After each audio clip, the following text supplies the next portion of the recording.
أشهد أن لا إله إلا الله وحده لا شريك له وأشهد أن محمدا عبده ورسوله أما بعد فأعوذ بالله من الشيطان الرجيم بسم الله الرحمن الرحيم الحمد لله رب العالمين الرحمن الرحيم مالك يوم الدين إياك نعبد وإياك نستعين اهدنا الصراط المستقيم صراط الذين أنعمت عليهم غير المغضوب عليهم ولا الضالين ولله الأسماء الحسنى فادعوه بها وذروا الذين يلحدون في أسمائه سيجزون ما كانوا يعملون. سورہ الاعراف آیت 181. اور اللہ ہی کے سب خوبصورت نام ہیں، بس اسے ان ناموں سے پکارا کرو اور ان لوگوں کو چھوڑ دو جو اس کے ناموں کے بارے میں کجروی سے کام لیتے ہیں. جو کچھ وہ کرتے رہے اس کی انہیں ضرور جزا دی جائے گی. اسماء باری تعالیٰ کا جو مضمون میں نے شروع کیا ہے، اس پر مزید غور سے یہ معلوم ہوا کہ یہ تو ایک نا پیدا کنار سمندر ہے. اس پر بقیہ ساری عمر اور اس کے بعد بھی ایک اور عمر گزر جائے تو پھر بھی یہ صفات کا سمندر ختم نہیں ہو سکتا. بہرحال میں حسب توفیق کوشش کر رہا ہوں اور کچھ اس کے نتیجے میں نئی نئی راہیں بھی کھلتی چلی آ رہی ہیں. مثلا مجھے خیال آیا اب رحیم کی صفت کا بیان تھا کہ کیوں نہ قرآن کریم کی ہر وہ آیت جس میں رحیم لفظ آتا ہے اس کو دیکھا جائے.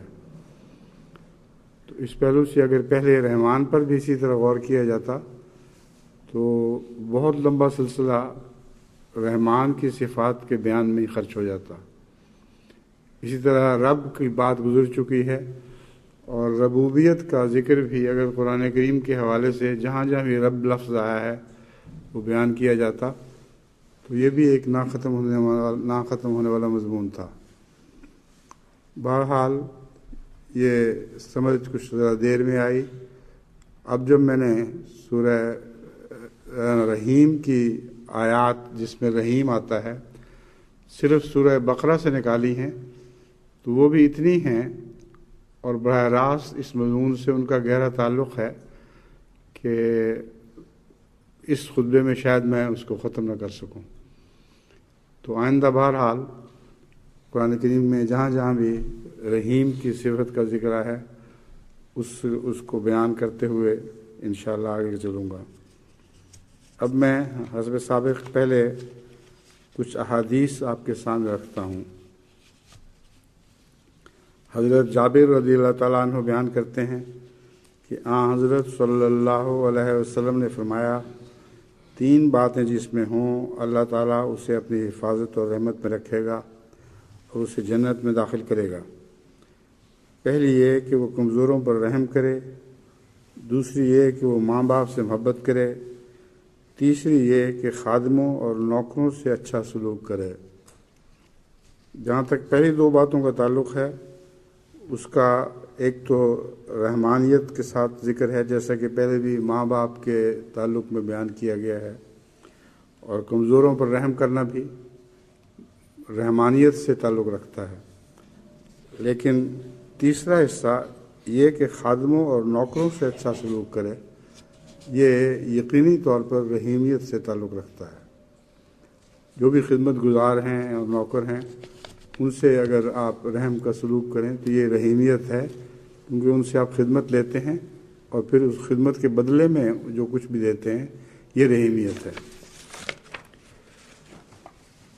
اسی ضمن میں ایک حدیث حضرت ابن عمر رضی اللہ تعالیٰ عنہ کی ہے کہ حضرت صلی اللہ علیہ وسلم نے فرمایا، مزدور کو اس کی مزدوری اس کا پسینہ خشک ہونے سے پہلے ادا کرو۔ تو یہ بھی بہت ہی حکمت بات ہے، اور رحیمیت یہ جس سے کام لیتے ہو اس کا پسینہ خشک ہونے سے پہلے مزدوری ادا کرو۔ یہ ایک محاورہ ہے، اس کا یہ مطلب نہیں کہ روزانہ آپ کے گھروں میں جو مزدور مثلاً کام کرتے ہیں ان کو پسینہ خشک ہونے سے پہلے ساتھ ساتھ مزدوری دیتے رہو۔ مراد یہ ہے کہ سارا دن تھکن کے بعد پھر ٹالو مٹولے نہیں، اور مزدوری ختم ہوتے ہی اس وقت کا جو پسینہ ہے اس کے خشک ہونے سے پہلے ان کو مزدوری ادا کر دو۔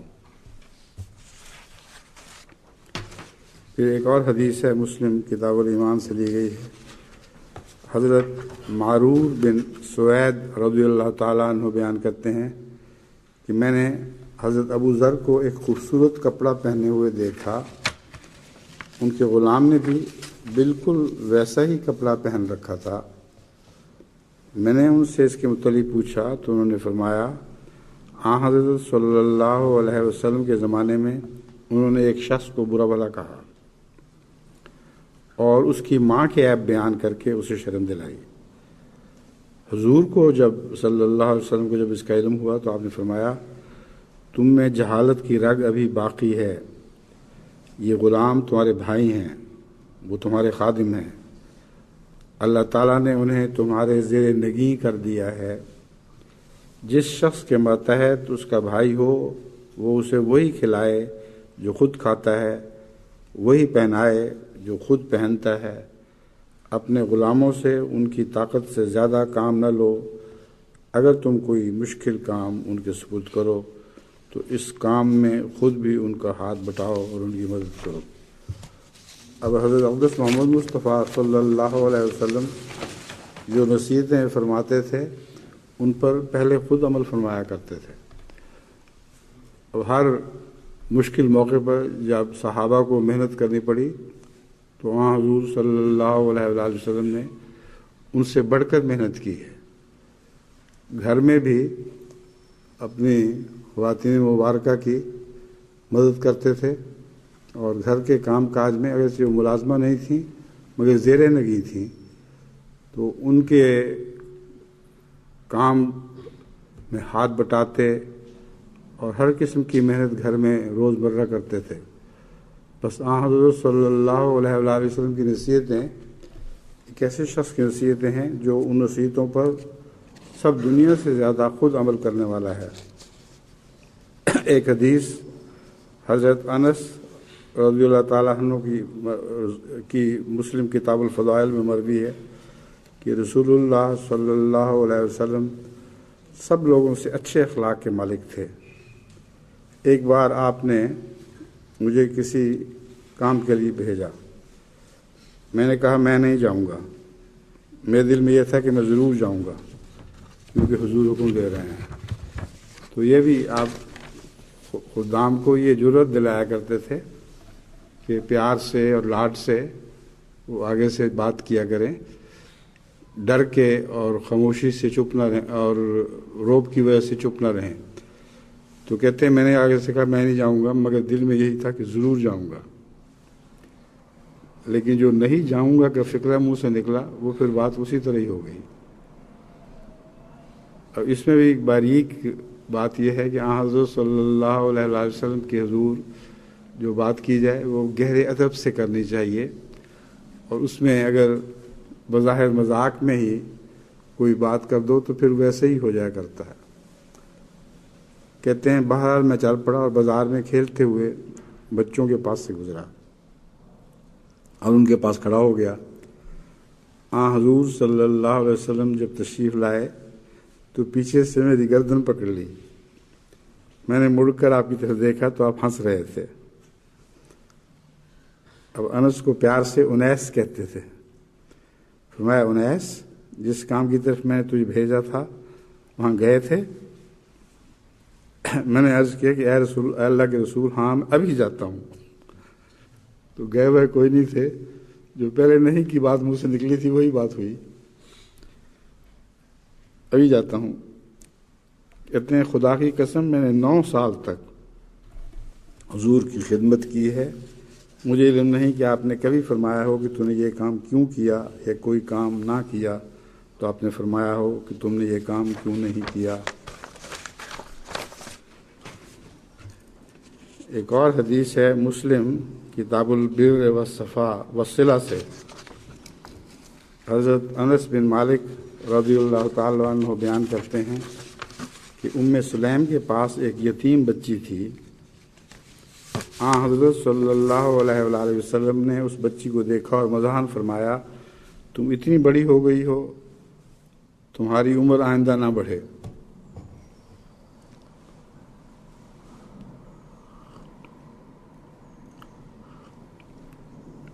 اب یہ فقرہ کہنے والے کی نیت کے مطابق ہے۔ بعض لوگ تو بددعا کے طور پر کہتے ہیں کہ نہ بڑھے، اور بعض پیار سے کہتے ہیں کہ چھوٹی لہا کرو ہمیشہ معصوم سی۔ تو حضور صلی اللہ علیہ وسلم نے اس رنگ میں بڑے پیار سے مزاحن اس کو فرمایا کہ آئندہ تیری عمر نہ بڑھے۔ وہ یتیم لڑکی ام سلیم کے پاس روتی ہی گئی۔ ام سلیم نے کہا، بیٹی کیوں روتی ہو؟ اس نے جواب دیا کہ حضور نے مجھے بددعا دی ہے کہ میری عمر بڑی نہ ہو، اب میں کبھی لمبی عمر نہ پاؤں گی اور جلد مر جاؤں گی۔ ام سلیم جلدی اپنی اوڑھنی لپیٹے چل پڑیں اور حضور صلی اللہ علیہ وسلم کی خدمت میں حاضر ہوئیں۔ حضور نے ام سلیم سے پوچھا، کیا بات ہے، کیسے آئیں؟ ام سلیم نے عرض کیا کہ اے اللہ کے نبی،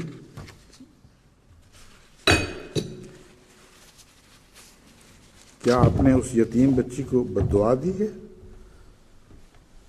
حضور نے فرمایا، یہ کیسے ہے، کیسے ممکن ہے؟ ام سلیم نے کہا کہ آپ نے اسے بددعا دی ہے کہ اس کی لمبی عمر نہ ہو۔ حضور اس پر ہنس پڑے اور فرمایا، میں نے تو یہ بچی سے دل لگی کی بات کی تھی۔ اے ام سلیم، کیا تجھے معلوم نہیں کہ میں نے اپنے رب سے شرط منوائی ہوئی ہے؟ اور یہ بہت ہی گہرا رحیمیت کا کلام ہے کہ میں نے اپنے رب سے شرط منوائی ہوئی ہے کہ میں انسان ہوں، خوش بھی ہو جاتا ہوں جیسے لوگ خوش ہوتے ہیں، اور ناراض بھی ہوتا ہوں جیسے لوگ ناراض ہوتے ہیں۔ اگر میں ناراض ہو کر کسی کو بددعا بھی دوں اور وہ بددعا کا اہل نہیں ہے تو اے میرے اللہ، تو اس میری بددعا کو اس کے لیے طہارت، پاکیزگی اور قربت کا ذریعہ بنا دے، قیامت کے دن وہ تیرا قرب حاصل کرے۔ اب دیکھیے حضور صلی اللہ علیہ وسلم کی باتیں کتنی محتاط تھیں، فصاحت و بلاغت کا ایک سمندر تھے۔ آپ نے یہ نہیں فرمایا کہ میں نے عرض کی ہے اللہ تعالیٰ سے اور منوا لیا ہے کہ جس کو بددعا دوں کبھی اس کو بددعا نہ لگے۔ بعض ظالموں نے جو بہت ظلم کیے صحابہ پر، تو ان کو جو بددعا دی وہ اسی طرح قبول ہوئی۔ بس ساتھ یہ فرمایا، اگر میں بددعا دوں اور وہ اس بددعا کا اہل نہ ہو، اس کا مطلب یہ ہے کہ وہ بچی تو اس میری بددعا کی اہل نہیں۔ اگر خدا نہ خواستہ میں نے بددعا دی بھی ہوتی تو میں نے اپنے اللہ سے یہ عہد لیا ہے کہ ایسی بددعا جو پیار اور غلطی سے کر دی گئی ہو وہ قبول نہ کریں۔ حضرت سہل بن حنظلہ روایت کرتے ہیں، اور یہ کتاب الجہاد ترمذی سے لی گئی ہے۔ اس میں حضرت حنظلہ روایت کرتے ہیں کہ رسول کریم صلی اللہ علیہ وسلم ایک ایسے اونٹ کے پاس سے گزرے جس کا پیٹ کمر سے جا لگا تھا۔ اس پر حضور نے فرمایا، ان بے زبان چوپایوں کے بارے میں اللہ تعالیٰ کا تقوی اختیار کرو، ان پر اس حالت میں سواری کرو کہ یہ صحت مند ہوں، اور ان کو اس حالت میں کھاؤ کہ یہ صحت مند ہوں۔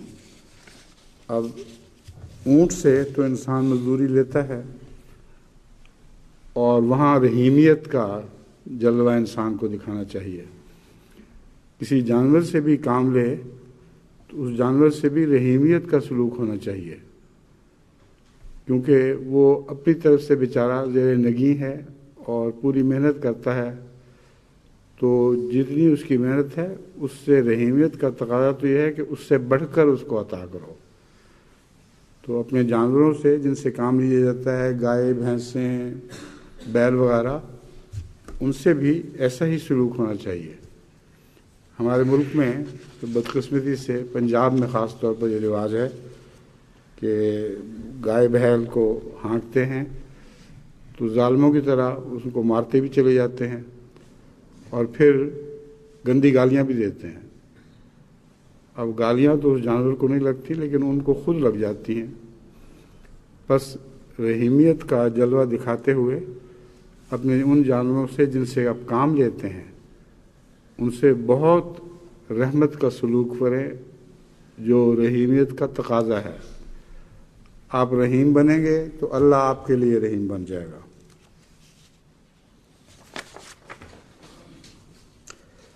اور حضور صلی اللہ علیہ وسلم نے اس کو سمجھانے کی خاطر اور شوق دلانے کی خاطر یہی فرمایا، اس حالت میں کھاؤ کہ صحت مند ہوں، اور جب بھی تمہیں ضرورت پڑی ان کا گوشت کھانے کی، اگر تم نے ان کا پورا بدلہ نہیں دیا اور ان کا خیال نہیں رکھا تو پھر تمہیں بھی گندا گوشت ہی ملے گا۔ تو صحت کے ساتھ رکھو، خود تمہیں اس کا فائدہ پہنچے گا۔ ترمذی کتاب الجہاد میں ایک روایت ہے حضرت عبداللہ بن جعفر رضی اللہ تعالیٰ عنہ کی کہ رسول اللہ صلی اللہ علیہ وسلم نے فرمایا کہ مجھے اپنے سواری پر اپنے پیچھے بٹھا لیا۔ ایک روز رسول اللہ نے مجھے اپنی سواری پر اپنے پیچھے بٹھا لیا اور مجھ سے ایک ایسی رازدارانہ بات کی جس سے میں لوگوں میں سے کبھی کسی کو نہیں بتاؤں گا۔ اب یہ رازدارانہ بات انہوں نے جو نہیں بتائی تھی وہ رازدارانہ بات ہی ہے، لیکن جہاں تک میں نے غور کیا ہے، ہاں حضور صلی اللہ علیہ وآلہ وسلم کسی کو بعض دفعہ جنت کی بشارت دے دیا کرتے تھے یا اپنے پیار کی کہ مجھے تم سے بہت پیار ہے۔ تو یہ وہ غالباً اسی قسم کا راز ہوگا جو بات اس کو بتائی گئی۔ راوی کہتے ہیں پھر رسول کریم صلی اللہ علیہ وسلم انصار کے ایک باغیچے میں داخل ہوئے تو وہاں ایک اونٹ تھا۔ اس نے جب رسول کریم صلی اللہ علیہ وسلم کو دیکھا تو بلبلانے لگا اور اس کی آنکھیں ڈرپاں آئیں۔ حضور صلی اللہ علیہ وسلم اس کے پاس گئے، اس کی کن پٹیوں پر ہاتھ پھیرا، اس پر وہ خاموش ہو گیا۔ پھر حضور صلی اللہ علیہ وسلم نے فرمایا، اس اونٹ کا مالک کون ہے؟ یہ اونٹ کس کا ہے؟ اس پر ایک نوجوان انصاری آیا اور عرض کی، یا رسول اللہ، یہ میرا اونٹ ہے۔ حضور صلی اللہ علیہ وسلم نے اسے مخاطب کر کے فرمایا، تم اس چوپائے کے بارے میں جس کا اللہ تعالیٰ نے تمہیں مالک بنایا ہے اللہ کا تقویٰ کیوں اختیار نہیں کرتے؟ اس نے مجھ سے شکایت کی ہے کہ تم اسے بھوکا بھی رکھتے ہو اور اس سے بار برداری کے کام بھی لیتے ہو۔ اب یہ کہنا کہ اونٹ نے رسول اللہ صلی اللہ علیہ وسلم سے شکایت کی، یہ بظاہر ایک بعید بات ہے، مگر حقیقت یہی ہے کہ جانور بھی حضرت اقدس محمد مصطفیٰ صلی اللہ علیہ وسلم کی رحمت و شفقت کو پہچان لیتے تھے۔ جانور تو جو شخص بھی اس کو رحمت سے دیکھے اس کو پہچانتا ہے۔ یہ خیال غلط ہے کہ جانور کو سمجھ نہیں آتی۔ روزمرہ کے جو جانوروں سے سلوک کیے جاتے ہیں اس کے مطابق وہ بھی اس طرح سلوک کرتے ہیں۔ اب یہاں ہمارے یہ رواج ہے کہ مگ وغیرہ شکاری جانور جو آتے ہیں ان کو مارنے کی اجازت نہیں ہے، تو وہ ہمارے پاس قریب آ کر ہمارے ہاتھ سے روٹی کھا لیتے ہیں۔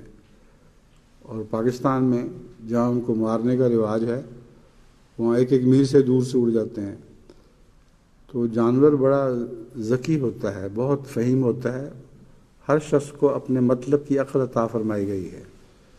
بس اس لیے اس جانور نے واقعتاً یقیناً حضرت صلی اللہ علیہ وسلم کی رحمت کو دیکھ لیا تھا اور بھانپ لیا تھا، اور اسی وجہ سے اس نے اپنے مالک کی شکایت کی۔ اب چند اقتباسات حضرت مسیح موعود علیہ السلام کے آپ کے سامنے رکھتا ہوں، پھر اس کے بعد جو وقت ملے گا وہ پھر میں انشاءاللہ روایات کی طرف واپس آؤں گا۔ حضرت مسیح موعود علیہ السلام فرماتے ہیں، اور اللہ تعالیٰ نے مسیح موعود کو اسم احمد کا مظہر بنایا اور اسے شان رحیمی و جمالی کے ساتھ مبعوث فرمایا، اور اس کے دل میں رحمت و شفقت کندہ کر دی، اور اسے اخلاق عالیہ و فاضلہ سے مہذب فرمایا۔ یہ حضرت مسیح موعود علیہ السلام خود بھی رحیمیت کے جلوہ گر تھے، اس لیے آپ نے جماعت کو بتایا ہے کہ مجھ میں جو غیر معمولی رحمت و شفقت دیکھتے ہو یہ محض اللہ تعالیٰ کا احسان ہے۔ فرماتے ہیں، میری تو یہ حالت ہے کہ اگر کسی کو درد ہوتا ہو اور میں نماز میں مصروف ہوں، میرے کان میں اس کی آواز پہنچ جائے تو میں یہ چاہتا ہوں کہ نماز توڑ کر بھی اگر اس کو فائدہ پہنچا سکتا ہوں تو فائدہ پہنچاؤں، اور جہاں تک ممکن ہے اس سے ہمدردی کروں۔ یہ اخلاق کے خلاف ہے کہ کسی بھائی کی مصیبت اور تکلیف میں اس کا ساتھ نہ دیا جائے۔ اگر تم کچھ بھی اس کے لیے نہیں کر سکتے تو کم از کم دعا ہی کرو۔ اپنے تو درکنار، میں تو یہ کہتا ہوں کہ غیروں اور ہندوؤں کے ساتھ بھی اعلیٰ اخلاق کا نمونہ دکھاؤ اور ان سے ہمدردی کرو۔ لاؤبالی مزاج ہرگز نہیں ہونا چاہیے۔ آج کل تو بدنصیبی سے مسلمانوں کا یہ حال ہو گیا ہے کہ اگر ان کی ہمدردی بھی کی جائے تو وہ الٹ کر اس کا جواب سختی سے دیتے ہیں، اور ہندوؤں میں خدمت خلق کرنا نسبتاً آسان ہے۔ اب گجرات میں جو زلزلے سے تباہی آئی تھی، ہماری طرف سے ٹیمیں وہاں کام کرتی رہی ہیں، اب بھی کر رہی ہیں، تو ایک ٹیم کی طرف سے یہ اطلاع ملی کہ کام کرتے ہوئے وہاں مسلمانوں نے اتنا برا منایا کہ احمدیوں کے اخلاق کا اچھا اثر پڑے گا، اور اس کے نتیجے میں خواہ یہ کہیں یا نہ کہیں، یعنی کہتے تو نہیں ہیں کہ احمدی ہو جاؤ تو خدمت کریں گے، ہر ایک کی خدمت کرتے ہیں، پھر بھی وہ سمجھ جائیں گے کہ احمدی بہت اچھے لوگ ہیں۔ تو انہوں نے اتنی شدید مخالفت کی کہ پولیس کے پاس اور ہندوؤں اور بڑے بڑے عہدیداروں کے پاس گئے اور کہا کہ ہم بہت سختی سے اس کا جواب دیں گے، پھر اگر یہاں قتل و غارت کا بازار گرم ہوا تو ہم پر آنچ نہ لانا، ہم پر کوئی حرف نہ رکھنا۔ اس پر وہاں کے ایس پی نے احمدیوں سے درخواست کی کہ آپ ایسے لوگوں کی کیوں مدد کرتے ہیں جو پیار کا جواب غصے سے دینے والے ہیں؟ اس لیے آپ ہندو علاقے میں جا کے کام کریں، پھر دیکھیں۔ تو اس ہندو علاقے میں بھی تو زلزلہ آیا ہوا تھا، وہاں جب کام کیا تو بے حد خوش ہوئے ہندو، اور ہر طرح سے ان کی مدد کی، ہر کام میں وقار عمل کے طور پر شامل ہوئے۔ جو ٹینٹ دے کے گئے تھے وہ ٹینٹ خوشی سے لگوائے۔ تو یہ بدقسمتی سے مسلمانوں پر دور ہے کہ ان سے اگر رحیمیت کا بھی سلوک کرو تو اس کو قبول نہیں کرتے، پھر اللہ سے کس طرح وہ رحیمیت کی توقع رکھیں گے؟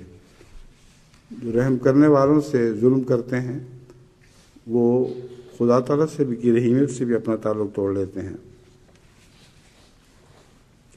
فرماتے ایک بہت دلچسپ واقعہ اپنا حضرت مسیح موعود علیہ السلام نے لکھا ہے۔ ایک مرتبہ میں باہر سیر کو جا رہا تھا، ایک پٹواری عبدالکریم میرے ساتھ تھا، وہ ذرا آگے تھا اور میں پیچھے۔ راستے میں ایک بڑھیا کچھ 70-75 برس کی ضعیفہ ملی، اس نے ایک خط اسے پڑھنے کو کہا اور اس نے اس کو جھٹکیاں دے کر ہٹا دیا۔ میرے دل پر چوٹ لگی۔ اس بڑھیا نے وہ خط مجھے دیا، میں اس کو لے کر ٹھہر گیا اور آرام سے اس کو پڑھ کر اچھی طرح سمجھا دیا۔ اس پر پٹواری کو بہت شرمندہ ہونا پڑا، کیونکہ ٹھہرنا تو پڑا ہی اور ثواب سے بھی محروم رہا۔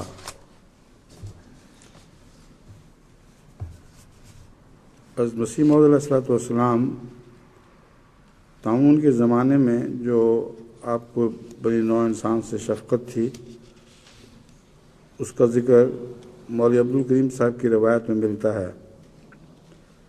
مگر یہ غالباً رحیمیت سے بڑھ کر رحمانیت کا مضمون ہے کہ جن کے لیے پیشگوئی تھی کہ وہ طاعون سے ہلاک ہوں گے اور اس طرح آپ کی پیشگوئی صادق آئے گی، ان کے لیے اشتہار لکھ کر طاعون سے بچنے کی دوائیاں بھی تقسیم کروائیں، اور اس کے علاوہ دعاؤں میں رو رو کر گریہ وزاری کرتے تھے کہ اللہ تعالیٰ اس قوم کو بچا لے۔ ایک دفعہ جب کہ حضرت مسیح موعود علیہ السلام چہل قدمی فرما رہے تھے تو واپس آ کر اپنے مکان میں داخل ہو رہے تھے، کسی سائل نے دور سے سوال کیا اور اس وقت ملنے والوں کی آوازوں میں اس سائل کی آواز گم ہو کر رہ گئی۔ اب سائل کو دینا جو ہے یہ رحیمیت ہے۔ رحمانیت بن مانگے دینے کو کہتے ہیں اور بے انتہا دینے کو کہتے ہیں۔ رحیمیت میں ایک معنی یہ ہے کہ جب تم سے کوئی مانگے تو پھر اس سے شفقت کا سلوک کرو، بس غریبوں فقیروں وغیرہ کو ان کو کچھ عطا کرنا یہ رحیمیت کا جلوہ ہے۔ حضرت مسیح موعود علیہ السلام کے کان میں جب آواز آئی تو لوگوں کی باتوں میں وہ ذہن سے نکل گئی کہ ایک فقیر نے آواز دی تھی۔ جب لوگوں کا ہجوم کم ہوا تو حضور نے بلند آواز سے پوچھا کہ جس سائل کی درد بھری آواز میرے کان میں گونجی تھی، باہر جا کر پوچھو کہ اس کا کیا بنا، کہاں ہے وہ؟ اس آواز پر حضرت مسیح علیہ السلام کے یہ فرمانے پر ایک سائل نے سوال کیا تھا وہ کہاں ہے؟ لوگوں نے عرض کیا کہ حضرت وہ تو اسی وقت یہاں سے چلا گیا تھا۔ اس کے بعد آپ اندرون خانہ تشریف لے گئے، مگر دل بے چین تھا۔ تھوڑی دیر کے بعد دروازے پر اسی سائل کی پھر آواز آئی اور آپ لپک کر باہر آئے اور اس کے ہاتھ میں کچھ رقم رکھ دی اور ساتھ ہی فرمایا کہ میری طبیعت اس سائل کی وجہ سے سخت بے چین تھی، میں نے دعا بھی کی تھی کہ خدا اسے واپس لائے۔ اس ضمن میں ایک اور روایت حضرت مسیح موعود علیہ السلام کی میں آپ کے سامنے رکھتا ہوں۔ آپ فرماتے ہیں تیسری قسم فیضان کی فیضان خاص ہے۔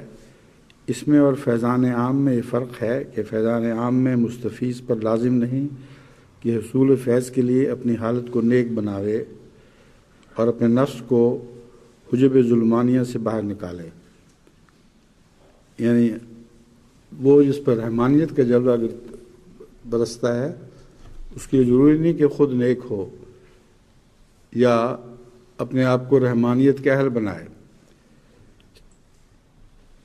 حجب ظلمانیہ وہ حجاب جو تاریکی پیدا کرنے والے ہیں ان سے وہ باہر نکلے، یا کسی قسم کا مجاہدہ اور کوشش کرے، بلکہ اس فیضان میں جیسا کہ ہم ابھی بیان کر چکے ہیں خدا تعالیٰ آپ ہی ہر یک ذی روح کو اس کی ضروریات جن کا وہ حسب فطرت محتاج ہے عنایت فرماتا ہے اور بن مانگے اور بغیر کسی کوشش کے مہیا کر دیتا ہے۔ لیکن فیضان خاص میں جہد اور کوشش اور تزکیہ قلب اور دعا اور تضرع اور توجہ الی اللہ اور دوسرا ہر طرح کا مجاہدہ جیسا کہ موقع ہو شرط ہے۔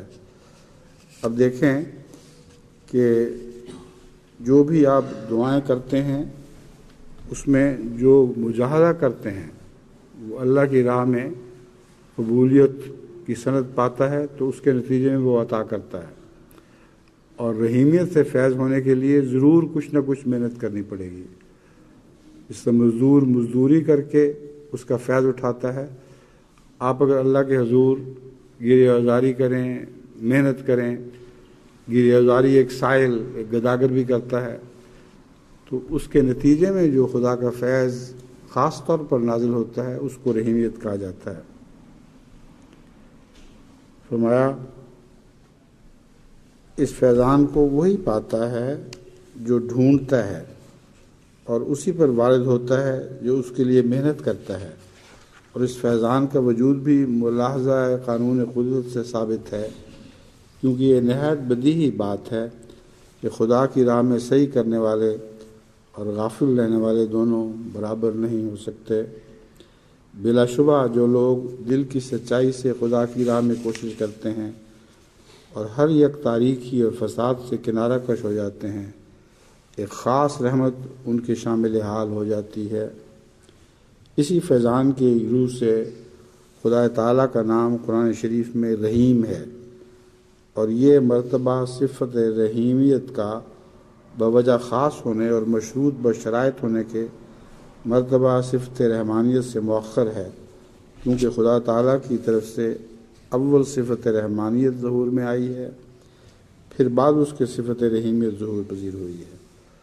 بس اسی ترتیب طبی کے لحاظ سے سورہ فاتحہ میں صفت رحیمیت کو صفت رحمانیت کے بعد میں ذکر فرمایا، اور فرمایا الرحمن الرحیم، اور صفت رحیمیت کے بیان میں کئی مقامات پر قرآن شریف میں ذکر موجود ہے، جیسا ایک جگہ فرمایا وَكَانَ بِالْمُؤْمِنِينَ رحیمًا، یعنی خدا کی رحیمیت صرف ایمانداروں کے لیے خاص ہے، جس سے کافر یعنی بے ایمان اور سرکش کو حصہ نہیں ملتا۔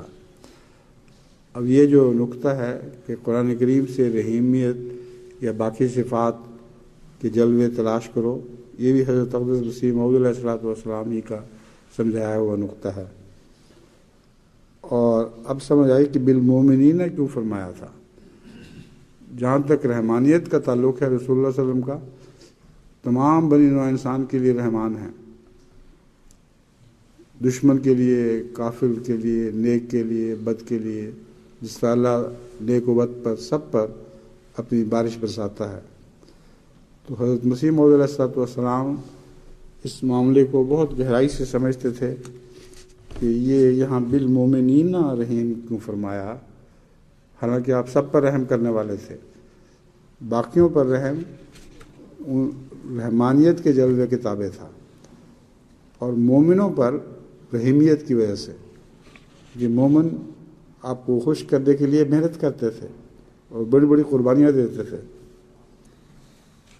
جیسے فرمایا یعنی خدا کی رحیمیت صرف ایمانداروں سے خاص ہے، جس سے کافر کو یعنی بے ایمان اور سرکش کو حصہ نہیں ملتا۔ اس جگہ دیکھنا چاہیے کہ خدا نے کیسی صفت رحیمیت کو مومن کے ساتھ خاص کر دیا، لیکن رحمانیت کو کسی جگہ مومنین کے ساتھ خاص نہیں کیا۔ اب قرآن کریم میں جہاں جہاں بھی رحمانیت کا ذکر ہے، کہیں مومنوں کے لیے خاص نہیں فرمایا، بلکہ رحیمیت کو خاص کیا ہے اور رحمانیت کو عام کر دیا ہے۔ بعض جگہ غلط فہمی ہو سکتی ہے، الرحمن علم القرآن خلق الانسان علمہ البیان، اس آیت میں اور دیگر آیات میں رحمانیت کو مومنوں کے لیے بھی خاص فرمایا گیا ہے، مگر ان معنوں میں کہ جو قرآن کا جلوہ، جو وحی کا جلوہ ان کو ملتا ہے، وہ خدا تعالیٰ کی رحمانیت کے نتیجے میں بھی ملتا ہے، اور اس کی وجہ سے ان کو اللہ تعالیٰ نے بن مانگے دیا ہے۔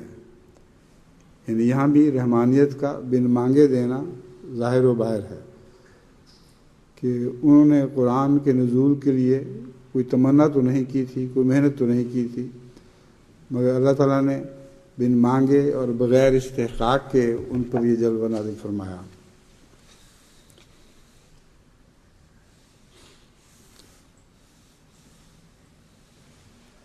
کہیں فرمایا یہ نہیں آتا کان بالمومنین رحمانا، قرآن کریم میں کہیں یہ لفظ نہیں آئے گا کہ مومنوں کے لیے آپ رحمان تھے۔ رحیم کا لفظ آتا ہے، رحیم رعوف بھی کا بھی ذکر آتا ہے۔ پھر دوسری جگہ فرمایا ان رحمت اللہ قریب من المحسنین، اللہ کی رحمت محسنین کے قریب تر ہے۔ تو یہاں بھی رحمت بمعنی رحیمیت، کیونکہ رحمانیت بھی رحم سے نکلی ہے اور رحیمیت بھی، تو یہاں رحیمیت مراد ہے، یعنی اور اس کا ترجمہ خود یہی فرما رہے ہیں، یعنی رحیمیت الہی انہی لوگوں سے قریب ہے جو نیکوکار ہیں۔ اور پھر ایک جگہ فرمایا ہے ان الذین آمنوا والذین ہاجروا وجاہدوا فی سبیل اللہ اولئک یرجون رحمت اللہ واللہ غفور الرحیم، یعنی جو لوگ ایمان لائے اور خدا کے لیے وطنوں سے یا نفس پرستیوں سے جدائی اختیار کی۔ اب سچا مہاجر تو وہی ہے جو یہ ہجرت اللہ کرے، ایک جگہ سے دوسری جگہ ہجرت کے لیے جانے میں بہت سے منافع بھی پیش نظر ہو جاتے ہیں۔ اللہ ہی بہتر جانتا ہے کس کی ہجرت خدا کی خاطر تھی اور واقعی سچی مجبوریوں سے تھی، اور کس کی دنیا کمانے کی وجہ سے ہجرت تھی۔ تو ہم تو کسی پر کوئی فتویٰ نہیں لگا سکتے، مگر اللہ سب کچھ جانتا ہے، دلوں کا راز سمجھتا ہے۔ تو اس لیے فرمایا یعنی جو لوگ ایمان لائے اور خدا کے لیے وطنوں سے نفس پرستیوں سے جدائی اختیار کی۔ اب نفس پرستیوں کی شرط ایک ایسی ہے جو انسان کو یقیناً بتا سکتی ہے کہ وہ مہاجر ہے۔ اگر غیر ملک میں جا کر وہ پہلی بدیاں اپنے ملک میں ہی چھوڑ جاتا ہے جو پہلی زندگی میں شامل حال تھیں، اور خود نیکی اختیار کرتا ہے، تو دنیاوی فوائد تو اس کے ملیں گے ہی، مگر اس کی ہجرت اللہ ہو جائے گی۔ تو حضرت مسیح موعود علیہ السلام نے چھوٹے چھوٹے نکتے ایسے گہرے بیان فرمائے ہیں کہ ان کے ذریعے انسان اپنے نفس کو پہچان سکتا ہے، اور اگر غافل رہنا چاہے تو اس کی مرضی ہے۔ فرمایا نفس پرستیوں سے جدائی اختیار کی اور خدا کی راہ میں کوشش کی، وہ خدا کی رحیمیت کے امیدوار ہیں، اور خدا غفور اور رحیم ہے، یعنی اس کا فیضان رحیمیت ضرور ان لوگوں کے شامل حال ہو جاتا ہے کہ جو اس کے مستحق ہیں۔ کوئی ایسا نہیں جس نے اس کو طلب کیا اور نہ پایا۔ پھر شہادت القرآن میں حضرت مسیح موعود علیہ السلام کی یہ تحریر ہے: میں سچ سچ کہتا ہوں کہ انسان کا ایمان ہرگز درست نہیں ہو سکتا جب تک اپنے آرام پر اپنے بھائی کا آرام حتی الوسع مقدم نہ ٹھہراوے۔ اگر میرا ایک بھائی میرے سامنے باوجود اپنے ضعف اور بیماری کے زمین پر سوتا ہے، اور میں باوجود اپنی صحت اور تندرستی کے چرپائی پر قبضہ کرتا ہوں تو اس پر وہ بیٹھ نہ جائے، تو میری حالت پر افسوس ہے۔ اب اکثر تندرستی ہیں جو چرپائیوں پر قبضہ کر لیتے ہیں، اچھی سیٹوں پر بیٹھ جاتے ہیں، اور کمزور بیچارے کھڑے کے کھڑے رہ جاتے ہیں۔ تو یہ رحیمیت کے خلاف ہے کہ کمزوروں پر رحم نہ کرے اور جو طاقتور ہیں ان سے ڈرے۔ کمزوروں پر رحم جو ہے یہ رحیمیت ہے، اور جو اللہ کے کمزور بندوں پر رحم فرماتا ہے اللہ تعالیٰ اس سے رحیمیت کا سلوک فرماتا ہے۔ فرمایا افسوس ہے اگر میں نہ اٹھوں اور ہمت اور محبت اور ہمدردی کی راہ سے اپنی چرپائی اس کو نہ دوں۔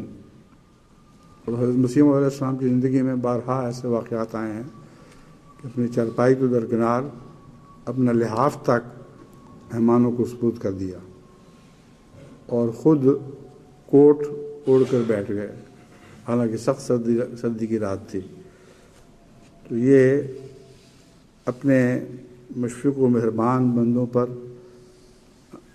اپنے کمزور بندوں پر جو محنت کرتے ہیں آپ کی رضا کمانے کے لیے، وہی جس طرح رسول اللہ صلی اللہ علیہ وسلم کا صحابہ کے لیے حال تھا، ویسے ہی حضرت اقدس مسیح موعود علیہ السلام کا اپنے صحابہ کے لیے حال تھا کہ ان کے لیے اپنے ہر آرام کو ترک فرما دیتے تھے۔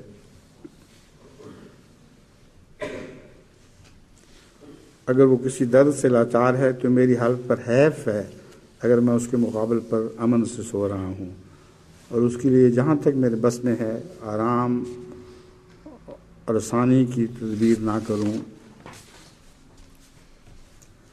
ایک اور روایت ہے ایام صلح میں حضرت مسیح علیہ السلام فرماتے ہیں: ایام الصلح روحانی خزائن جلد 14، دعا محض عفو اور امر نہیں، معاف کرنا، یہ یہاں لفظ پڑھا نہیں گیا تھا، عفو نہیں لغو ہے۔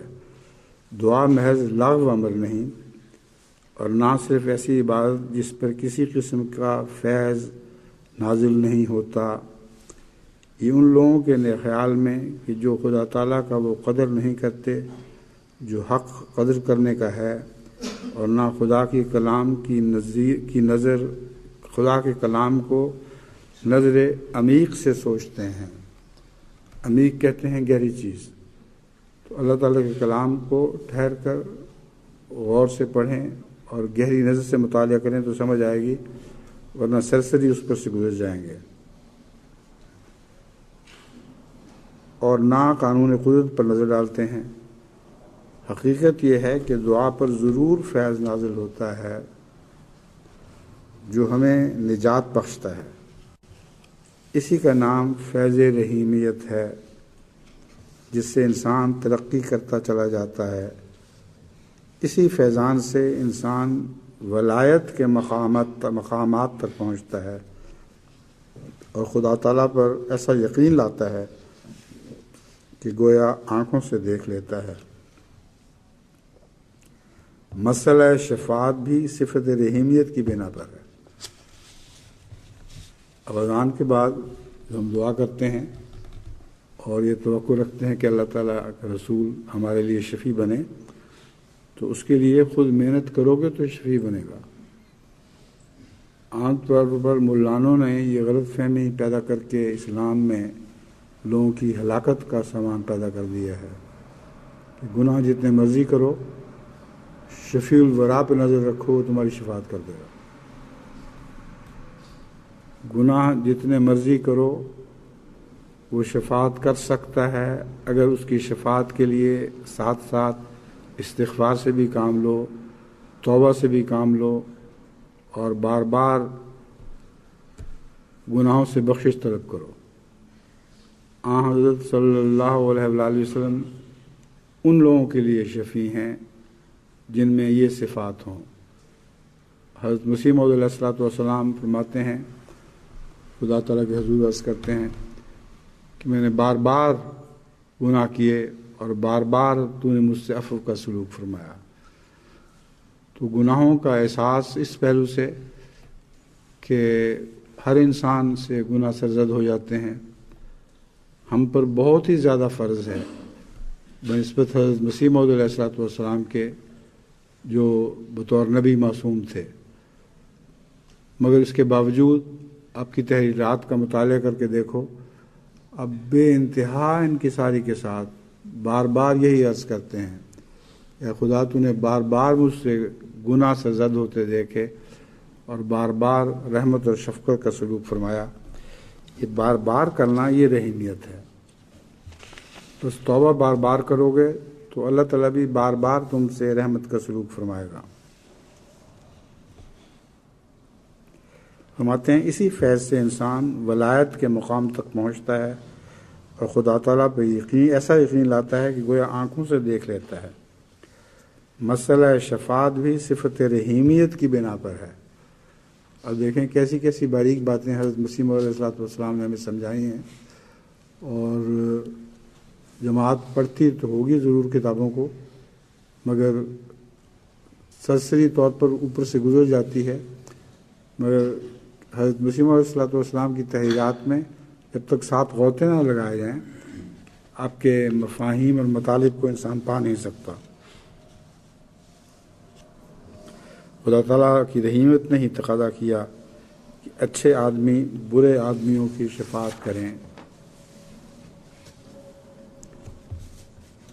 یا پھر برے سے یہ نہ سمجھ لیں کہ ہر بدی کرتے چلے جاؤ اور اس کو دور کرنے کی کوشش نہ کرو، تو پھر بھی رسول اللہ صلی اللہ علیہ وسلم شفاعت فرما دیں گے۔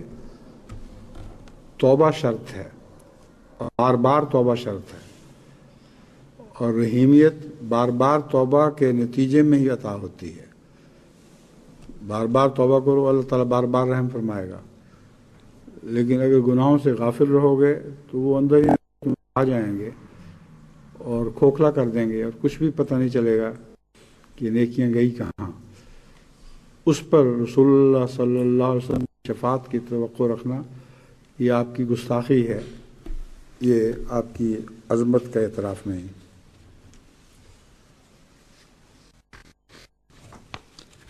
اب ایک حدیث آپ کے سامنے میں رکھتا ہوں۔ میں نے بعض احادیث ان حضرت مسلم علیہ السلام کی تحریرات کے بعد پھر دوبارہ آپ کے سامنے پیش کروں گا۔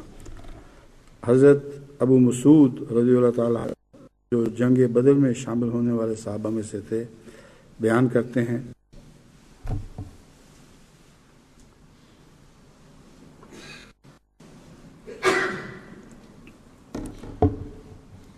کہ ایک دفعہ میں کوڑے کے ساتھ اپنے غلام کو مار رہا تھا تو اچانک میں نے پیچھے سے آواز سنی کہ اے ابو مسعود، اے ابو مسعود، اور اس آواز میں ایسی شوقت اور دبدبہ تھا کہ آپ نے فرمایا اے ابو مسعود یاد رکھ، لیکن میں غصہ کی وجہ سے آواز کو سمجھ نہ سکا کہ کس کی ہے، کیا کہہ رہی ہے۔ جب آواز میرے قریب پہنچ گئی تو کیا دیکھتا ہوں کہ حضرت صلی اللہ علیہ وسلم کہہ رہے ہیں کہ اے ابا مسعود یاد رکھ۔ اس پر میں نے کوڑا رکھ دیا۔ حضور صلی اللہ علیہ وسلم نے فرمایا اے ابو مسعود یاد رکھ، اللہ تعالیٰ تجھ پر اس سے زیادہ قدرت رکھتا ہے جتنی تو اس غلام پر رکھتا ہے۔ ابو مسعود رضی اللہ تعالیٰ عنہ کہتے ہیں اس پر میں نے کہا کہ آج کے بعد میں کبھی غلام کو نہیں ماروں گا۔ اور جو ایک دوسری زیادہ معتبر روایت ہے اس میں یہ آتا ہے کہ ابو مسعود نے حضور کی خدمت میں عرض کیا کہ میں اللہ کی خاطر اس غلام کو آزاد کرتا ہوں۔ جب آپ نے یہ سنا تو فرمایا کہ اگر تو ایسا نہ کرتا تو ضرور آگ تجھے جھلس دیتی، یا حضور نے فرمایا کہ آگ تجھے ضرور چھوتی۔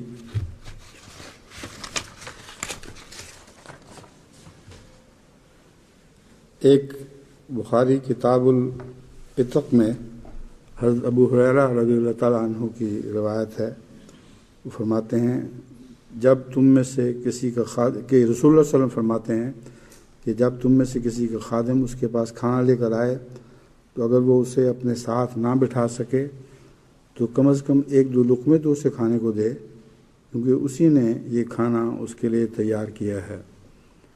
ضروری نہیں کہ کھانا تیار کرنے والا باورچی ہی کھانا لے کر آئے، کھانا تیار کوئی اور بھی کر سکتا ہے، خدمت کے لیے کھانا کوئی اور بھی لاتا ہے۔ تو رسول اللہ صلی اللہ علیہ وسلم کی سنت تھی اور اس سنت کو بھلانا نہیں چاہیے کہ جہاں تک ممکن ہو کبھی اپنے خدام کو اپنے ساتھ بٹھا کر وہی کھانا کھلاؤ، اور اگر تم میں اتنی توفیق نہیں تو کم سے کم اس کھانے میں سے کچھ تو اس کے لیے رکھ لو۔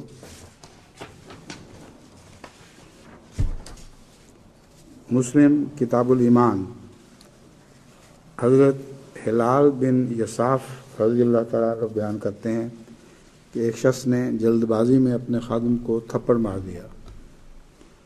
اس پر سوید بن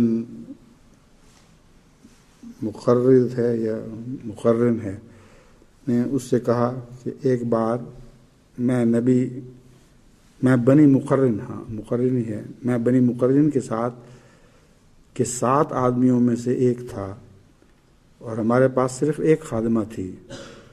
ہم میں سے سب سے چھوٹے شخص نے اسے تھپڑ مار دیا۔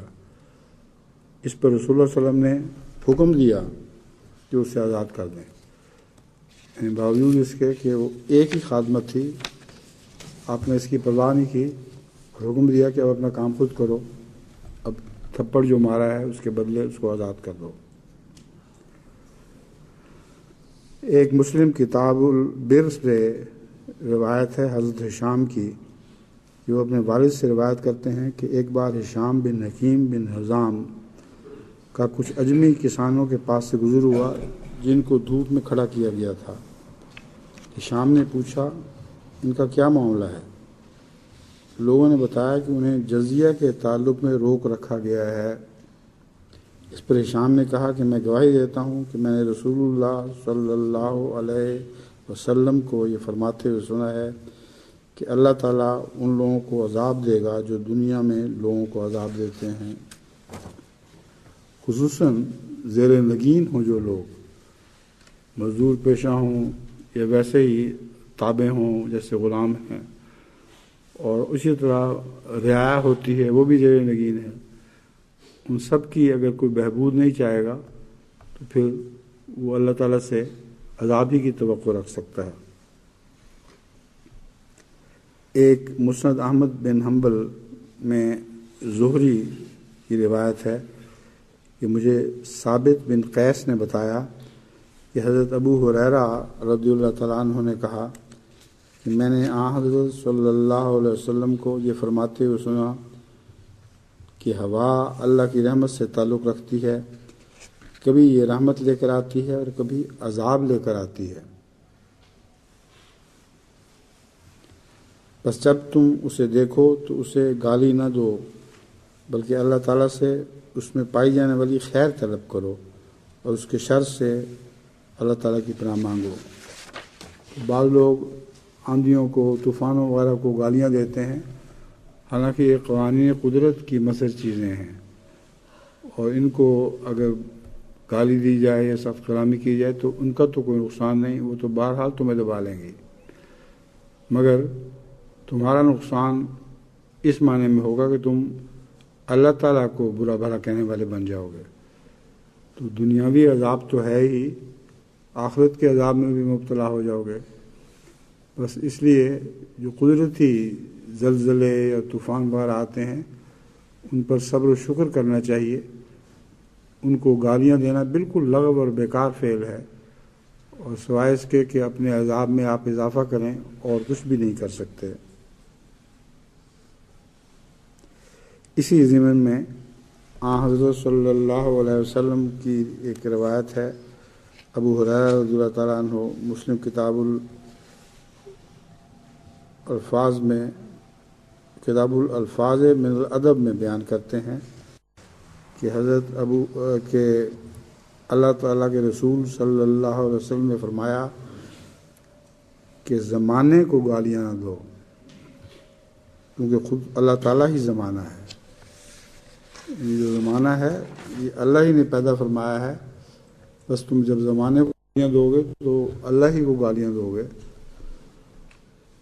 ہر قسم کی احتیاط حضرت صلی اللہ علیہ وسلم نے ہمیں سمجھا دی ہے، اور راہ کے ہر خوف سے آگاہ فرما دیا ہے، نذیر ہونے کا پورا دیا ہے۔ جتنی اچھی حکومت ہو اتنے ہی زیادہ چکر اور خطرات اعلان کے طور پر جاتے ہیں۔ اب سڑکوں پر جگہ جگہ اعلان ہوتا ہے کہ گریڈینٹ اتنا ہو گیا ہے، یہ نیچے جانے والی ہے، یہ اچانک مڑنے والی ہے، اب یہ اوپر چڑھنے والی ہے۔ تو یہ بظاہر خطرات کی باتیں ہیں، لیکن نذیر در حقیقت مبشر ہوتا ہے۔ اگر انذار نہ کیا جائے، صحیح انذار، جھوٹا انذار نہیں، صحیح انذار نہ کیا جائے تو انسان ہلاکت میں مبتلا ہو جاتا ہے۔ تو تبشیر ہی کا ایک دوسرا نام انذار ہے۔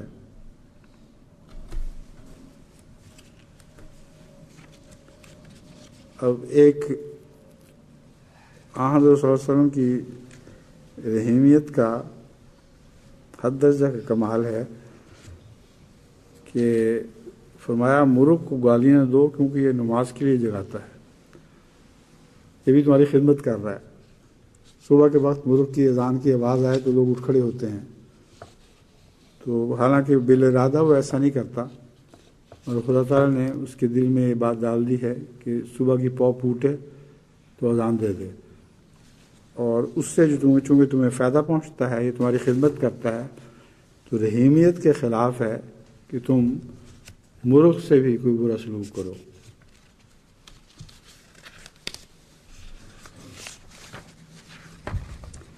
ایک ترمذی ابواب السید میں روایت ہے، حضرت عدی بن حاتم رضی اللہ تعالیٰ عنہ بیان کرتے ہیں کہ میں نے حضرت صلی اللہ علیہ وآلہ وسلم سے سدھائے ہوئے شکاری کتے سے شکار کرنے کے بارے میں پوچھا۔ حضور نے فرمایا، جب تم نے اپنا کتا بسم اللہ پڑھ کر چھوڑا ہے تو اس شکار کو کھاؤ جو اس نے تمہارے لیے پکڑ رکھا ہے، اور اگر اس نے اس میں سے کچھ کھا لیا ہے تو تم نہ کھاؤ، کیونکہ کتے کے کھانے سے کچھ زہر کے زہریلا مادہ جراثیم وغیرہ بھی گوشت میں داخل ہو جاتے ہیں۔ اگر اس نے کچھ کھا لیا تو تم نہ کھاؤ، کیونکہ وہ اس نے اپنے لیے شکار کیا ہے۔ ابھی اور بھی حکمت کی بات بیان فرمائی، اگر تمہارے لیے شکار کیا ہوتا تو تمہارے لیے روک رکھتا، تو تم نے اگر کتوں کو صحیح سدھایا ہی نہیں اور وہ ہرس کر کے شکار خود کھانے لگ جاتے ہیں، تو پھر یہ تمہارے لیے شکار نہیں ہے، یہ ان کا اپنا شکار ہے۔ میں نے پوچھا ہے اللہ کے رسول، اگر ہمارے کتوں کے ساتھ دوسرے کتے مل جائیں تو کیا حکم ہے؟ آپ نے فرمایا، تم نے اپنے کتے کو بسم اللہ پڑھ کر چھوڑا تھا، دوسرے کتوں پر تو تم نے اللہ کا نام نہیں لیا۔ یعنی کوئی پتہ نہیں کس کتے نے منہ مارا ہے، تو تقوی اختیار کیا کرو۔ اگر تمہیں پتہ ہو کہ جس کتے نے شکار پکڑا ہے اور تمہاری خاطر روک رکھا ہے، اگر وہ بسم اللہ پڑھ کر چھوڑ گیا ہے تو پھر وہ تمہارا خادم ہے۔ اور اس کا ان دونوں معنوں میں رحیمیت سے تعلق ہے کہ وہ تمہیں خدمت کرتا ہے، پھر اس کا بھی خیال رکھو، اسے اچھی طرح سکھاؤ پڑھاؤ۔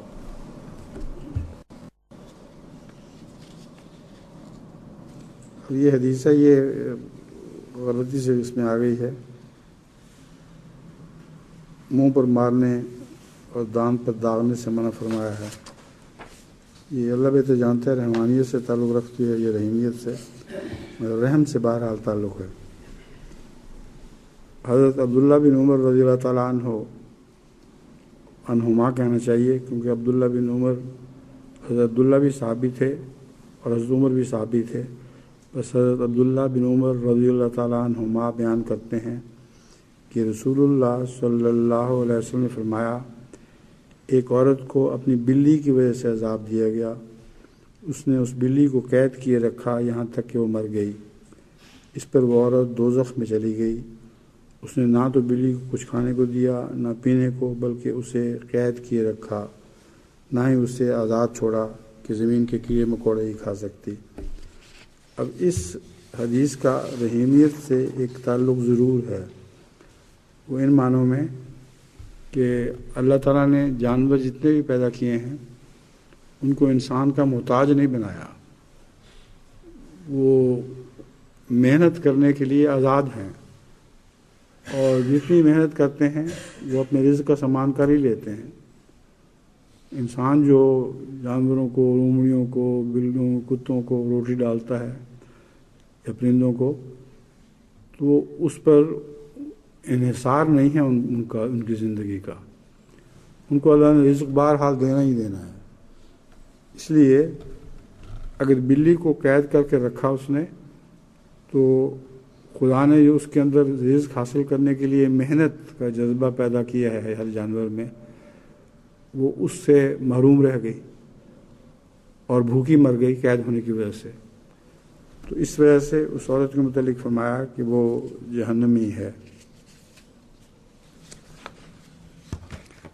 حضرت انس کی ایک روایت بخاری کتاب الحج ابواب العمرہ میں بیان ہوئی ہے۔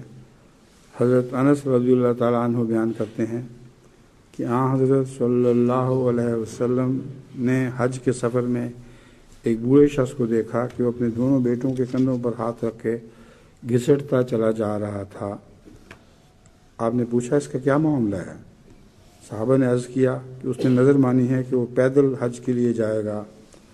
آپ نے فرمایا اللہ تعالیٰ کو اس کی کوئی ضرورت نہیں کہ یہ اس طرح اپنے آپ کو دکھ اور تکلیف دے، اور آپ نے اس بوڑھے کو ارشاد فرمایا کہ سواری پر بیٹھ جاؤ۔ اب اس کا ایک باریک تعلق ہے رحیمیت سے، یعنی خدا کی خاطر مشقت اور محنت کرنا اس کی رحیمیت کو انگیخت کرتا ہے اور اللہ تعالیٰ سے رحیمیت کا مطالبہ کرتا ہے، مگر طاقت سے بڑھ کر تکلیف ڈالنا یہ رحیمیت کو نہیں بلکہ ناراضگی کو پیدا کرتا ہے، کیونکہ اللہ تعالیٰ تو اپنے بندوں پر بہت ہی رحمان اور رحیم اور رؤوف ہے، وہ ان سے اسی قدر محنت کا مطالبہ کرتا ہے جتنی ان میں طاقت ہے۔ لا یکلف اللہ نفسا الا وسعها، اللہ تعالیٰ کسی نفس کو تکلیف نہیں دیتا مگر اس کی وسعت کے مطابق۔ تم بھی اپنے نگی لوگوں کو بھی اور اپنے عزیزوں اور اقربا کو بھی تکلیف نہ دیا کرو اگر تم میں وہ طاقت ہی نہیں ہے کام کرنے کی۔ تو بوڑھا یہ گناہ کر رہا تھا کہ اپنے بچوں کو بھی تکلیف دے رہا تھا اور خود بھی ضرورت سے زیادہ تکلیف اٹھا رہا تھا۔ بس اس کا یہ فعل اللہ تعالیٰ کی رحیمیت کو جذب کرنے والا نہیں بلکہ اس کی ناراضگی کو جذب کرنے والا تھا۔ جیسا کہ میں نے عرض کیا تھا، اب یہ روایات اور بھی ابھی ہیں باقی، اور پھر سورہ بقرہ کی وہ آیات بھی رہتی ہیں جو میں نے بیان کیا تھا جن میں رحیمیت کا ذکر ہے۔ تو انشاءاللہ یہ مضمون اب آگے تک چلے گا، پھر باقی قرآن کریم سے رحیمیت کے ذکر کی آیات نکال کر ان کے متعلق میں قرآن کے جس ماحول میں بیان کیا ہے اس ماحول کو آپ کے سامنے اجاگر کر کے بتاؤں گا یہاں رحیمیت کا کیا تعلق ہے۔ اب آخر پر خطبہ ختم کرنے سے پہلے میں ڈاک کے متعلق یہ عرض کرنا چاہتا ہوں۔ جو مجھے ڈاک ملتی ہے، ایک زمانہ تھا کہ وہ خلاصے بنا کر میرے سامنے پیش کیے جاتے تھے۔ یہ خلاصوں کا علاج اب تک پاکستان میں بھی ہے، کراچی، لاہور وغیرہ، ربوہ اور جرمنی میں بھی ہے، لیکن جو براہ راست خط مجھے ملتے ہیں وہ میں خود ضرور دیکھتا ہوں، ان کا خلاصہ نہیں بنایا جاتا۔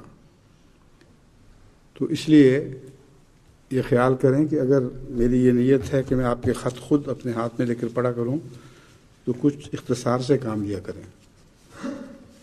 بعض لطیفے بھی ہوتے ہیں۔ ایک خاتون نے مجھے کوئی 15-20 صفحے کا خط لکھا اور آخر پر لکھا کہ آپ کا وقت بہت قیمتی ہے، اس لیے بہت اختصار سے کام لے رہی، اور آخر پر بات کچھ بھی نہیں نکلی، کچھ بھی بات نہیں تھی، نہ شکایتیں تھیں نہ کوئی اور ذکر، اپنے خاندانی حالات کا تذکرہ تھا۔ تو یہ سلوک نہ کریں کہ پھر مجھے دوبارہ رجحان خلاصوں کی طرف واپس جانا پڑے۔ اگر آپ کو خلاصہ نکالنا آپ کے لیے دوبر ہو، یعنی چھوٹا خط لکھنا، تو پہلے ایک لمبا خط لکھ لیا کریں، بے شک 40-50 صفحے کا۔ اس کے بعد خود اس کو دیکھیں کہ اس میں کوئی کام کی بات ایسی ہے جو مجھے علم ہونی چاہیے، پھر وہ مجھے بتائیں، تو آپ کے خط کا خلاصہ آپ کے ہاتھ سے نکلا ہوا مجھے پہنچ جائے گا۔ اور دوسرے یہ کہ شادی بیاہ کے جھگڑوں میں، ساس سے شکایت میں، نندوں سے شکایت میں، خامند سے یا بیوی سے شکایت میں مجھے کوئی تفصیل نہ لکھا کریں، کیونکہ جو بھی آپ تفصیل لکھیں گے وہ یک طرفہ ہے، اور بڑا ظلم ہے اگر میں یک طرفہ بات سن کر اس پر اعتبار کر لوں، تو وہ سارے خطوط میں مجبوراً امور عامہ کو یا دوسرے اداروں کو جنہوں نے تحقیق کرنی ہے ان کی طرف مار کر دیتا ہوں، وہ ان کو دیکھتے ہیں اور مجھے بتاتے ہیں۔ تو کیا فائدہ اتنے لمبے خطوط لکھنے کا؟ یہ لکھا کریں کہ ہماری فلاں سے یہ شکایت ہے، ایک دعا کریں کہ اللہ تعالیٰ ہم دونوں میں سے جو بھی غلطی پر ہے اس کو ٹھیک کر دے اور یہ شکایتیں رفع ہوں۔ اور جو اپنے شکایتی خطوط کی تفصیل ہے وہ بے شک متعلقہ ادارے کو، باہر کی جماعتیں ہیں تو وہاں سیکرٹری امور عامہ کو یا سیکرٹری اصلاح و ارشاد وغیرہ کو دے دیا کریں، اور پھر وہ جو چاہیں تحقیق کرنے کے بعد خود اس تحقیق کا خلاصہ مجھے دیا کرتے ہیں، اور پھر میں فیصلہ کر سکتا ہوں کہ کس فریق کی بات سچی تھی، کس کی جھوٹی تھی۔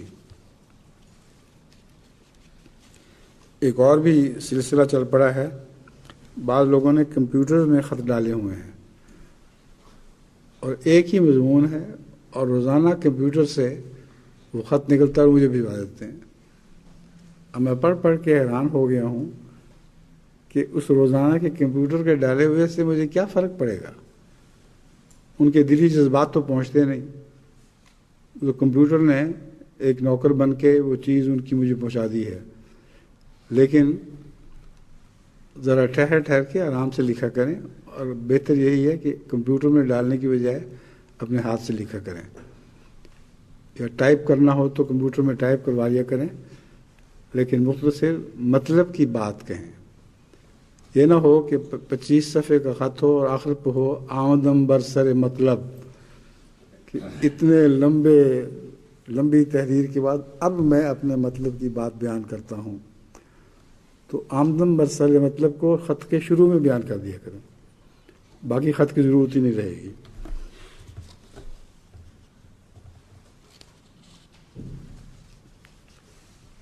بعض لوگ ایک خط لکھ کر اس کی فوٹو کاپیاں کروا لیتے ہیں، اس پر صرف تاریخ نہیں لکھتے، وہ اپنے ہاتھ سے تاریخ ڈالتے ہیں گویا کہ انہوں نے ہر خط نیا لکھا ہے۔ تو ہمیں سمجھ تو آئی جاتی ہے کیا فائدہ ہے اس کا، اس لیے دھوکہ اسے دیں جسے دے سکتے ہیں، اس کو بھی نہ دیں۔ یہ فضول بات ہے۔ دعا کی تحریک کے لیے دل کا جذبہ ہے جو ضروری ہے۔ اگر دل کا جذبہ کسی طرح پہنچ جائے تو خواہ وہ ہفتے میں ایک دفعہ پہنچے یا مہینے میں ایک دفعہ پہنچے، اس کے لیے دل سے دعا نکلتی ہے۔ ورنہ 1.5-2 گھنٹے میں خط میں ڈھونڈتا رہتا ہوں کہ اصل مطلب کیا بات ہے۔ تو میں امید رکھتا ہوں کہ آپ لوگ انشاءاللہ اصل مطلب کی بات پہلے کیا کریں گے۔ اور اس کے بعد میں اس خطبے کو ختم کرتا ہوں، اور جو روایات رہ گئی ہیں یہ آپ سنبھال لیں، جو ہو چکی ہیں وہ میں نیچے رکھ دی ہیں۔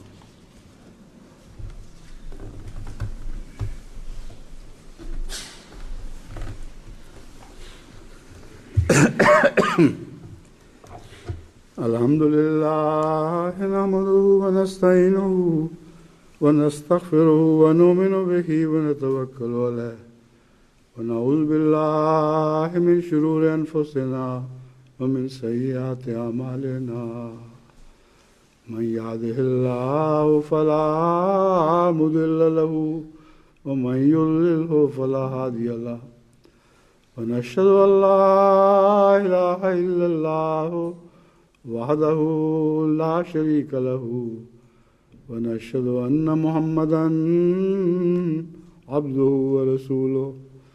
عباد اللہ رحمکم اللہ، ان اللہ یامر بالعدل والاحسان وایتاء ذی القربی وینہی عن الفحشاء والمنکر